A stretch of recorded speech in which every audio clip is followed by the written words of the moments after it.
Friends, welcome back to my YouTube channel. My name is सादा learning with हादा के YouTube channel पर आप सभी का स्वागत है। आज के इस वीडियो में हम लोग करने जा रहे हैं आप लोगों की रीडिंग कैंपेन की। आज की वर्कशीट में रीडिंग कैंपेन नहीं लिखा है, तो रीडिंग कैंपेन की एक्टिविटी शीट नंबर हम करने जा रहे हैं आप लोग की 52, जो कि क्लास 6 to 8 के लिए है एंड जिसकी डेट है 23 मार्च 2022। नेम ऑफ स्टूडेंट अपना नेम लिखेंगे, नेम ऑफ टीचर अपनी टीचर का नेम लिखेंगे।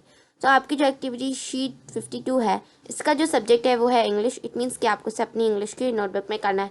अगर आपने रीडिंग कैंपेन की अलग से नोटबुक बनाई है तो उसमें भी आप इसको कर लीजिएगा। तो रीडिंग कैंपेन में बेसिक आपको स्टोरी दी जाती है जिसे आपको रीड करना होता है एंड देन कुछ क्वेश्चन के आंसर देने होते हैं। तो मैं रीड करूँगी एंड आप भी वीडियो को पॉज करके मेरे साथ साथ रीड करते जाइएगा, ठीक है।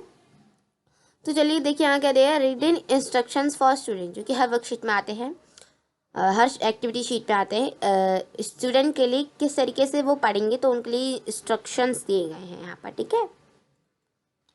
तो फर्स्ट है let your voice reflect the tone of the story और the personality of the character. आपकी वॉइस जो है वो स्टोरी के टोन पर और उस कैरेक्टर की पर्सनालिटी पर रिफ्लेक्ट करनी चाहिए। डोंट रीड टू फास्ट, आपको बहुत फास्ट रीड नहीं करना है। Vary you pace so you can emphasis for vary your pace so you can pause for emphasis. जहाँ जहाँ कॉमा आता है फिर डॉट आता है तो वहाँ पर आप रुक सकते हैं। अच्छा, हमारी आज की जो कहानी है वो है ऑयल लैम्प एंड ट्रैवलर, ठीक है। ऑयल लैम्प तो आपको पता है तेल का जिया, और ट्रैवलर मतलब होता है यात्री। तो इसके बारे में आज की हमारी कहानी और बहुत ही इंटरेस्टिंग रहने वाली है। तो चलिए स्टार्ट करते हैं। तो देखिए यहाँ क्या लिखा हुआ है, यहाँ लिखा हुआ है once a traveller came to meet Chanakya. When he reached Chanakya's home, dusk and darkness had just started to set in। तो यहाँ पर क्या बोला जा रहा है कि एक बार ट्रैवलर, आप सभी को पता है यात्री, तो एक बार क्या होता है, एक यात्री जो है वो चाणक्य जी से, देखिए यहाँ पर दिखाई दे रहा है, उनसे मिलने जाता है। एक मिनट। तो when he reach Chanakya's home, जब वो चाणक्य के घर पहुँचता है, dusk and darkness had just started to set in. उस समय शाम होने लग जाती है और अंधेरा होने लग जाता है। When the traveler entered inside, जब वो यात्री चाणक्य जी के घर के अंदर आता है, he saw that Chanakya was busy writing some papers under the light of an oil lamp। तो वो देखता है कि जो चाणक्य है वो बिजी है, मतलब व्यस्त हैं, कुछ अपने जो कागजात होते हैं उनको लिखने में वो व्यस्त हैं, और वो भी किसके नीचे, तेल के दिए के नीचे। Because in those time there was no electricity, और वो इसलिए क्योंकि उस समय कोई इलेक्ट्रिसिटी तो नहीं होती थी। Chanakya smiling welcome the guest and asked him to sit. तो यहाँ क्या होता है, तो यहाँ पर क्या होता है कि चाणक्य जी मुस्कुराते हुए उस अतिथि का बुलाते हैं, उसका स्वागत करते हैं और उसे बैठने को कहते हैं। इन द मीन टाइम, और इसी बीच Chanakya quickly completed the work he was doing. तो चाणक्य जी जो काम कर रहे होते हैं वो उसे तुरंत ख़त्म करते हैं। Just after completing his work, और अपना काम ख़त्म करने के बाद he extinguished the oil lamp under which he was doing his work and quickly lit another lamp। और जैसे वो अपना काम कर लेते उसके बाद जो उन्होंने तेल का दिया जला होता है वो उसे बुझा देते हैं, जिस तेल के दिए की मदद से वो काम कर रहे थे, और तुरंत ही दूसरा जो दिया है वो जला लेते हैं। The traveller was surprise to see this. जो ट्रैवलर था, जो ये यात्री था, जिसने ऐसा देखा तो वो हैरान हो गया। But he thought that it might be a custom followed by Indians when a guest arrive. तो वो सोचने लगा कि हाँ, ऐसा हो सकता है, ये एक ऐसा रीति या फिर एक ऐसा रिवाज होगा इंडियंस में कि जब कोई मेहमान आते हैं तो उनका इस तरीके से स्वागत किया जाता हो। He got curious and asked Chanakya. तो वो थोड़ा जिज्ञासु हो गया, तो और उसने चाणक्य जी से पूछा is this a custom in India to extinguish one lamp and lit up another when when a guest arrive. तो वो कहता है कि वो बहुत ज़्यादा जिज्ञासु हो जाता है, तो वो चाणक्य जी से कहते हैं क्या ये भारत में एक रिवाज है कि जब कोई मेहमान आता है तो एक दिया बुझा दो और फिर दूसरा दिया जलाओ।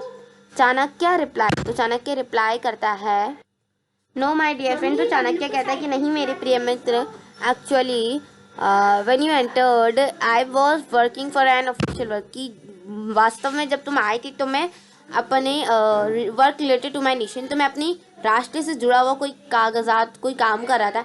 And the oil fill in the lamp was brought from the money of nationally treasure. और ये जो दिए में जो तेल भरा हुआ ये हमारे राष्ट्रीय खजाने का पैसे से लिया हुआ है। ही फर्दर सेड, वो आगे भी कहते हैं ना I am talking to you and this is my personal and friendly conservation. तो अब मैं तुमसे बात कर रहा हूँ तो ये मेरा पर्सनल और मेरा फ्रेंडली कंजर्वेशन है। Is not related to my nation, और ये मेरे राष्ट्र के प्रति नहीं है। So I cannot use that lamp now, तो मैं इस लैम्प का यूज़, इस दिए का यूज़ अभी नहीं कर सकता। As it will lead to wastage of money from national treasury, और ये हमारे राष्ट्रीय खजाने के द्वारा जो पैसे से हमने खरीदा उसकी भी ये बर्बादी हो सकती है। फॉर दिस वेरी रीज़न, और इस रीज़न के कारण Chanakya had excuse that lamp and lit another one, और इसी के कारण चाणक्य जी ने इस लैम्प को बुझाया था और दूसरे दिए को जलाया था। One sense the oil in the latter lamp had been out from his person money, और जो दूसरा जो दिया उन्होंने जलाया था ये उनके खुद के पैसे से लाया हुआ तेल था। ठीक है, तो ये थी हमारी छोटी सी स्टोरी। अब हम देखते हैं इस स्टोरी से रिलेटेड क्वेश्चन आंसर। तो सजेस्टेड एक्टिविटीज़ है, तो हमारे 4 क्वेश्चन है। क्वेश्चन नंबर 1 है, oil is a natural resource. हम सबको पता है ऑयल इज़ एक नेचुरल रिसोर्स है। नेचुरल रिसोर्स क्या होता है, जो लिमिटेड होते हैं। ठीक है, so what other A part, इसमें देखिए 2 पार्ट है, ए और बी। तो ए पार्ट है, what other natural resources can you think of, name at least 3 natural resources. तो आपको क्या करना है, आपको कोई और नेचुरल रिसोर्सेज के बारे में सोचना है, और कम से कम आपको 3 नेचुरल रिसोर्सेज और लिखना है। तो चलिए देखते हैं क्वेश्चन नंबर 1 का ए पार्ट, बी पार्ट भी देख लेंगे दोनों का एक साथ। Find out which state in India are rich in natural resources. तो इंडिया का ऐसा कौन सा स्टेट है जो कि नेचुरल रिसोर्सेज में रिच है, मतलब कि वहाँ की नेचुरल रिसोर्सेज अच्छी है। तो हमें देखना होगा कौन कौन से ऐसे स्टेट्स हैं। ठीक है, चलिए क्वेश्चन नंबर 1 का ए और बी दोनों पार्ट का आंसर हम देखते हैं।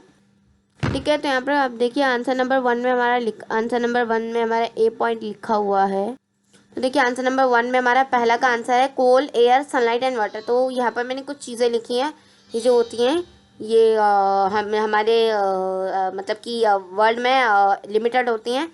और आंसर नंबर 1 का बी पार्ट हो सकता है कि उन्होंने बोला था कौन कौन सा स्टेट है जो जहाँ पर बहुत ज़्यादा रिसोर्सेज होते हैं। तो most of the resources are found in Tamil Nadu. ठीक है, ज़्यादा रिसोर्सेज कहाँ पाए जाते हैं, तमिलनाडु में, उड़ीसा में, उत्तर प्रदेश में, आंध्र प्रदेश में, केरला में और असम में।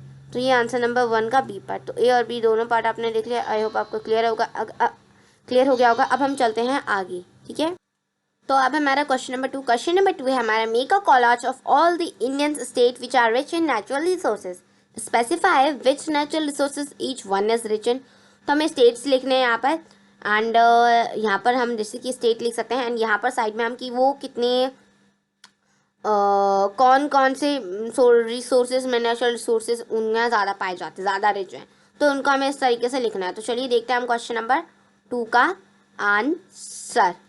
तो यहाँ पे आप देख सकते हैं मैंने आंसर नंबर 2 में मैंने लिखा हुआ है तमिलनाडु पहला, जो जहाँ की लाइमस्टोन ज़्यादा होता है। उसके बाद है उड़ीसा जिसमें बॉक्साइट ज़्यादा होता है। उसके बाद है उत्तर प्रदेश जिसमें डोलोमाइट, एंड उसके बाद है Andhra Pradesh natural gas, Kerala rutile and Assam coal. तो ये है हमारा आंसर नंबर 2। अब मैं आपको इसका पिक्चर भी दिखा देती हूँ 1 बाय 1। सो इधर देखिए, आप इधर देख सकते हैं, ये है हमारी लाइमस्टोन की पिक्चर। ठीक है, देखिए इधर लिखा भी हुआ है लाइमस्टोन, ये इस तरीके का होता है, ताकि आपको और अच्छे से समझ में आ जाए, इसलिए मैंने पिक्चर भी आपके लिए लगा दी है। एंड ये हमारा बॉक्साइट। ठीक है, ये भी एक तरीका नेचुरल रिसोर्सेज होता है जो कि ज़्यादा पाया जाता है। एंड ये हमारा डोलोमाइट। ठीक है, देख सकते हैं, ये है हमारा नेचुरल गैस जो कि हमारे गैस में से निकलते हैं ना, तो ये नेचुरल गैस। और ये जो आप इस टाइप का पत्थर देख रहे हो, ये है हमारा रूटाइल। ठीक है, एंड ये तो आपको पता ही होगा कोल, जिसे हम कोयला कहते हैं। तो ये था हमारा आंसर नंबर 2, जिसमें कि आप यहाँ से इनके स्टेट्स वगैरह आप लिख सकते हैं कि रूटाइल और dolomite, natural gas, bauxite, limestone and coal कौन कौन से स्टेट में ज़्यादा पाए जाते हैं। अब हम देखते हैं नेक्स्ट क्वेश्चन। तो अब देखिए क्वेश्चन नंबर 3 है, underline all the difficult words in the story and look up for their meanings in dictionary और आस्क अ टीचर।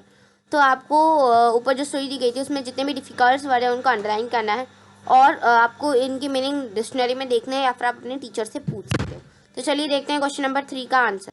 तो यहाँ पर लोग देख सकते हैं आंसर नंबर 3 में मैंने पहला लिखा है डस्क, संध्या काल, एंड मीन टाइम इसका मतलब इसी बीच, एक्सटिंग्यूश्ड जिसका मतलब बुझा, कस्टम मतलब रिवाज, ट्रेजरी मतलब खजाना, और लेटर मतलब बाद वाला। तो ये है आंसर नंबर 3। तो डस्क को क्या बोलते हैं, संध्या काल, मीन टाइम मतलब इसी बीच, एक्सटिंग्यूश्ड मतलब बुझा, कस्टम मतलब रिवाज, ट्रेजरी मतलब खजाना, और लेटर मतलब बाद वाला। तो ये था हमारा आंसर नंबर 3। अब हम देखते हैं next question. So question number 4 देखिए, क्वेश्चन नंबर 4 है, create a slogan on save natural resources and display to your classroom. तो आपको स्लोगन क्रिएट करना है सेव नेचुरल रिसोर्सेज पर, और आपको अपनी क्लासरूम में डिस्प्ले करना है। चलिए देखते हैं क्वेश्चन। तो यहाँ पर आप लिख सकते हो आंसर नंबर 4 में। तो इसका पहला आप लिख सकते हो, मैंने यहाँ 3 पॉइंट्स लिखे हैं। पहला पॉइंट मैंने लिखा है R3 reduce reuse and recycle. Second आप लिख सकते हो save paper save the planet, ठीक है। थर्ड आप लोग लिख सकते हो save the earth save our environment. ये 3 लिख लेना और इनके आप पोस्टर भी बना सकते हो, जैसे यहाँ रिड्यूस रीयूज और रिसाइकल, और यहाँ save paper save the planet, and यहाँ जैसे मैंने लिखा हुआ है सेव हाँ, तो यहाँ लिखा हुआ है save the earth save our environment. तो इस तरीके से आप कुछ भी पोस्टर बना सकते हो या फिर आप लोग उसे लिख सकते हो अच्छे से सजा के। सो अगर आपको वीडियो पसंद आती है तो प्लीज़ मेरी वीडियो को लाइक कीजिए, कमेंट भी कीजिए एंड शेयर भी कीजिए अपने फ्रेंड्स में, एंड मेरी चैनल लर्निंग विद हैदर को प्लीज़ सब्सक्राइब कर लीजिए। तो तब तक के लिए कीप लर्निंग एंड अपनी रीडिंग आमीन की वर्कशीट को अच्छे से रीड कीजिएगा। So take care, bye, and thanks for watching my video. Bye.